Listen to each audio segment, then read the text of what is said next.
talking about reliable IOL platforms. So when I was asked to speak on this topic, I wondered what to speak about. Because then I thought, what is a platform? Platform is essentially a structure on which something is built up. And now this term for IOLs has been used for the past couple of decades.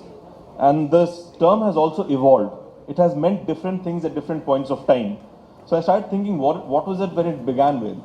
So initially, when there was just nothing, there was just PMMA, there's no platform to talk about. When choices started coming in, like multifocal lenses, then different materials and multifocals, so then the platform referred to the various materials that were used, and it's primarily that still. Then platforms would refer to the design of the lens, and now you have these multifocal and trifocals and extended depth of focals, so those are also part of the platform. So this could be an endless topic. So for the purpose of this discussion, I'm going to limit myself to what it essentially began with, IOL platform referring to the various IOL materials that are available. For most of you, it's just going to be a revision. For residents, if there are any, it may be of some help. So again, no financial interest in any of the product procedures and instrumentation mentioned in this presentation. There may be a certain bias for certain lenses because those are the ones which I've primarily worked with throughout my life, and that happens to be the ACReS platform. So in terms of material, that the platform that we have the optic. It could be in terms of optic material or the haptic material. Optic essentially started rigid material, the non-foldable, the polymethyl methacrylate or the PMMA lenses. Then came the foldable IOLs in the form of silicon, hydrophobic acrylic, hydrophilic acrylic, and the Collamer lenses. Haptic material probably of not much importance now. There could be a pure PMMA haptic or a polypropylene, or which was known as a proline haptic, or a polyvinylene fluoride, or the polyamide. The PMMA lenses were the first IOLs, they have had extensive clinical experience with these. They are rigid and inert, and they can be available in single or multi-piece design. They have a refractive index of 1.49, so that allows them to be relatively thin, and the water content is less than negligible or less than 1%. They have excellent optical properties, good fixation, very inexpensive to manufacture. They have good biocompatibility, and they have had surface treatments in the form of heparin surface modified lenses to improve the biocompatibility, the UL biocompatibility specifically. But they have one major disadvantage, and which is what spurred the growth of IOL materials in this industry, is that they are rigid, so they need a large incision which could vary from 5 to 6.5 millimeters depending on the type of surgery, and thereby inducing surgically induced astigmatism.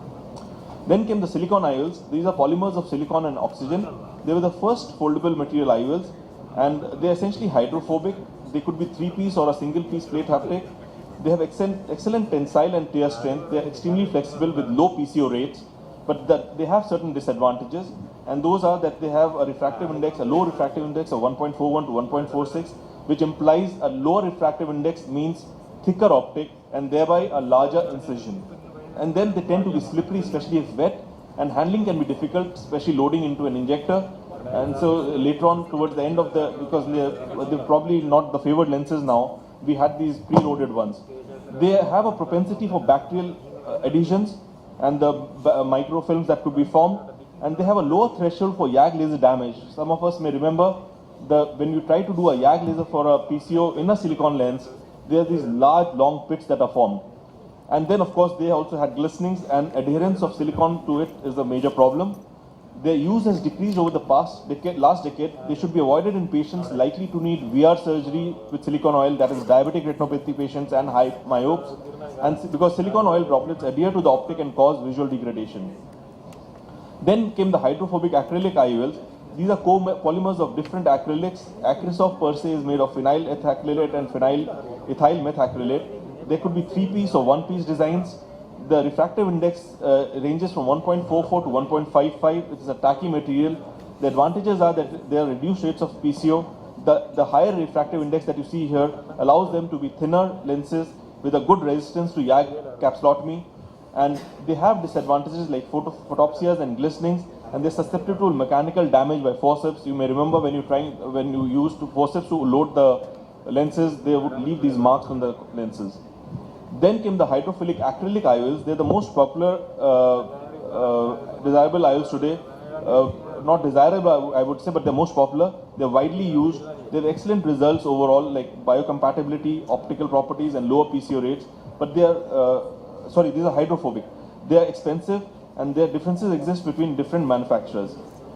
Then came the hydrophilic acrylic IOLs. They have they are again polymers of hydroxyethyl methacrylate. Their refractive index is a little lower, 1.43.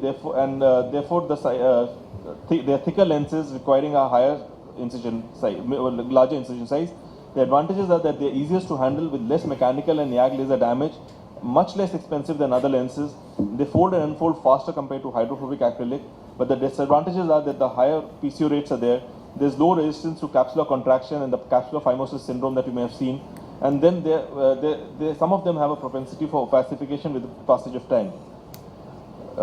They have become very popular in IOLs, particularly in the developing world, because they're inexpensive, they're easy to produce, and offer good results overall. Then let's look at the terms like certain features of lenses like IOL biocompatibility, which is essentially means the tolerance of the eye to the IOL. There are two types, the UVL and the capsular biocompatibility. UVL biocompatibility refers to the reaction to the IOL of the uvea, but it's not an issue today with the newer manufacturing techniques and materials, and it's clinically not very significant these days also. And the biocompatibility of UVL biocompatibility of silicon is more than hydrophilic. It is in this descending order, and which is more than hydrophobic. Capsular biocompatibility refers to reaction of the lens epithelial cells and the capsule to the IOL material and designs. It is there are three outcomes here: the LEC outgrowth, the anterior capsule opacification or ACO, and the posterior capsule opacification or PCO. In terms of LEC outgrowths, this is the propensity: hydrophilic more than hydrophobic, more than silicon. The anterior capsule opacification is more in hydrophobic, and some studies have found high rates with silicon IOLs also, especially the plate haptic design. And then the PCO is more with hydrophilic, then followed by silicon, followed by hydrophobic. And here the lower rates of PCO for hydrophobic have also been attributed to the posterior sharp edge design, which most of these lenses incorporate, and which is important for lower PCO rates, and likely that both the material, that is the hydrophobic material, and the lens design, that is the sharp posterior edge, contribute to lower PCO rates seen with these lenses. So if you come to choosing an IOL, foldable IOLs, in foldable IOLs, there are three materials. In diabetics and high myopes, we should avoid silicon, and for astigmatism control, which requires smaller incision, hydrophobic and hydrophilic may be better options.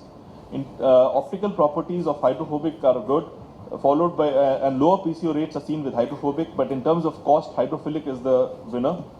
In conclusion, many choices are available. Over the past decade, lines are getting blurred, and the hotly contested debates that we had a couple of decades ago are not very relevant now. We have many good IOLs from all platforms, and IOL design and improved manufacturing techniques have proved to be the game changer. Understanding of the basic concepts is still relevant and can guide us in choosing the right IOL. Thank you for a patient hearing.